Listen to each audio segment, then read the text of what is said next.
இந்த விளக்கத்தில் உள்ள உள்ளடக்கம் கல்வி மற்றும் தகவல் நோக்கங்களுக்காக மட்டுமே. வணக்கம் நண்பா.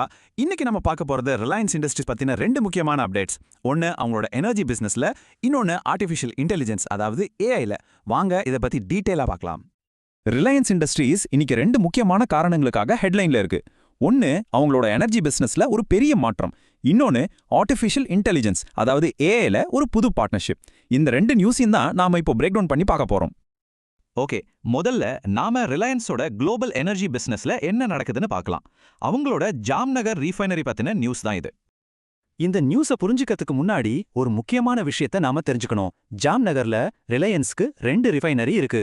ஒன்னு SEZ அதாவது ஸ்பெஷல் எக்கனாமிக் ஜோன். இங்க தயாரிக்கிற ஃபியூயல் முழுக்க முழுக்க யூரோப், அமெரிக்கா மாதிரி நாடுகளுக்கு எக்ஸ்போர்ட் பண்றதுக்கு மட்டும்தான். இன்னொன்னு DTA அதாவது டொமெஸ்டிக் டாரிஃப் ஏரியா. இது நம்ம உள்நாட்டு தேவைக்காக.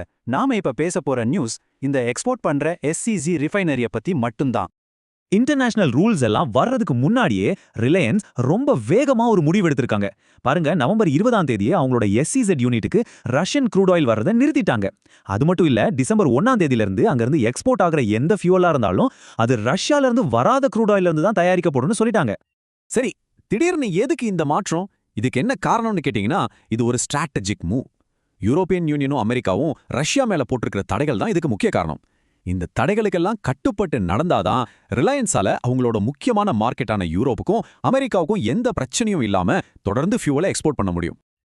ஓகே, எனர்ஜி செக்டார்ல இருந்து இப்போ அப்படியே ஃபியூச்சர் டெக்னாலஜிக்கு வருவோம். அதாவது ஆர்டிஃபிஷியல் இன்டெலிஜென்ஸ் AI. இதுல ரிலையன்ஸ் ஒரு பெரிய ஸ்டெப் எடுத்து வச்சிருக்காங்க. கூகுள் கூட ஒரு புது பார்ட்னர்ஷிப் போட்டிருக்காங்க. இந்த பார்ட்னர்ஷிப்போட ஆரம்பமே ஒரு அட்டகாசமான ஆஃபரோட தான் வருது. ஜியோவோட இளம் யூசர்ஸ்க்கு கூகுளோட அட்வான்ஸ்டு AI சர்வீஸை முழுசா 18 மாசத்துக்கு ஃப்ரீயா கொடுக்க போறாங்க. இது ஒரு லிமிடெட் பீரியட் ஆஃபர். யாருக்குன்னு பாத்தீங்கன்னா 18ல இருந்து 25 வயசுக்குள்ள இருக்கிற ஜியோ 5G யூசர்ஸ்க்கு. அவங்களுக்கு கூகுளோட பவர்ஃபுல் AI டூலான ஜெமினி ப்ரோ ஃப்ரீயா கிடைக்கும். சிம்பிளா சொல்லணும்னா இது ஒரு ஸ்மார்ட் அசிஸ்டன்ட் மாதிரி. நீங்க கேட்குற கேள்விக்கு பதில் சொல்லும், உங்களுக்காக கண்டென்ட் உருவாக்கும். இதோட கூடவே 2 TB கிளவுட் ஸ்டோரேஜும் தராங்க. இதோட மொத்த மதிப்பு கிட்டத்தட்ட 35,000 ரூபாய் வருது. இந்த பார்ட்னர்ஷிப் பத்தி ரிலையன்ஸ் சேர்மன் திரு முகேஷ் அம்பானி என்ன சொல்றாருன்னா, எங்களோட நோக்கம் இந்தியாவை வெறும் AI பயன்படுத்துற நாடா மட்டும் இல்லாம AIனால அதிகாரம் பெற்ற ஒரு நாடா மாத்துறது தான் சொல்லியிருக்கார்.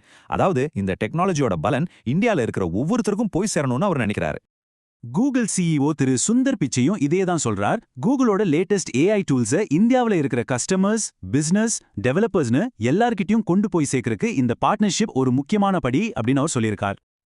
இந்த ஃப்ரீ ஆஃபர் ஒரு பக்கம் இருந்தாலும் இந்த பார்ட்னர்ஷிப்போட உண்மையான நோக்கம் இன்னும் ஆழமானது. கூகுளோட டெக்னாலஜியை வச்சு இந்தியா முழுக்க இருக்கிற கம்பெனிகள் எல்லாம் AI ரொம்ப சுலபமா பயன்படுத்துறதுக்கு இது ஹெல்ப் பண்ணும். சொல்லப்போனா ரிலையன்ஸ் கூட அவங்க பிசினஸ்க்காக தனியா AI சொல்யூஷன்ஸை உருவாக்க போறாங்க. சரி, வாங்க நாம இன்னைக்கு பார்த்த இந்த ரெண்டு பெரிய நியூஸோட முக்கியமான பாயிண்ட்ஸை ஒரு தடவை சட்டுன்னு பார்த்துடலாம். First, energy business. இன்டர்நேஷனல் தடைகள் காரணமா ரிலையன்ஸ் அவங்களோட எக்ஸ்போர்ட் ரிஃபைனரியில ரஷ்யன் க்ரூட் ஆயில் யூஸ் பண்றதை நிறுத்திட்டாங்க. ரெண்டாவது, AI புஷ். இந்தியாவோட AI வளர்ச்சிக்கு பெரிய ஊக்கம் கொடுக்கறதுக்காக கூகுள் கூட பார்ட்னர்ஷிப் போட்டிருக்காங்க. இந்த ரெண்டு நியூஸ்ல நீங்க எதை ரொம்ப உன்னிப்பா கவனிக்கிறீங்க? ரிலையன்ஸோட எனர்ஜி செக்டர்ல எடுத்த முடிவையா, இல்ல AIல அவங்க போடுற பெரிய திட்டத்தையா? உங்க கருத்து என்னன்னு மறக்காம கீழே கமெண்ட்ல சொல்லுங்க. இந்த மாதிரி மார்க்கெட் நியூஸை ரொம்ப சிம்பிளா அதே சமயம் நடுநிலையா தெரிஞ்சுக்க நம்ம சேனலுக்கு சப்ஸ்கிரைப் பண்ணுங்க. இந்த விளக்கத்தை முழுசா பார்த்ததுக்கு ரொம்ப நன்றி. மறுப்பு: இந்த உள்ளடக்கத்தில் உள்ள தகவல்கள் கல்வி மற்றும் தகவல் நோக்கங்களுக்காக மட்டுமே. நான் செபியில் பதிவு பெற்ற ஆய்வாளரோ அல்லது முதலீட்டு ஆலோசகரோ அல்ல. எந்த ஒரு முதலீட்டு முடிவையும் எடுப்பதற்கு முன் உங்கள் சொந்த ஆராய்ச்சியை மேற்கொள்ளுங்கள் அல்லது உங்கள் நிதி ஆலோசகரை அணுகவும். இந்த தகவல் தொகுப்பு தரகு நிறுவனங்கள் போன்ற மூன்றாம் தரப்பு ஆதாரங்களில் இருந்து வரும் செய்திகள் அல்லது கருத்துக்களை பற்றி தெரிவிக்கலாம். ஆனால் இது அவர்களின் கருத்துக்களுக்கான ஒப்புதல் அல்ல.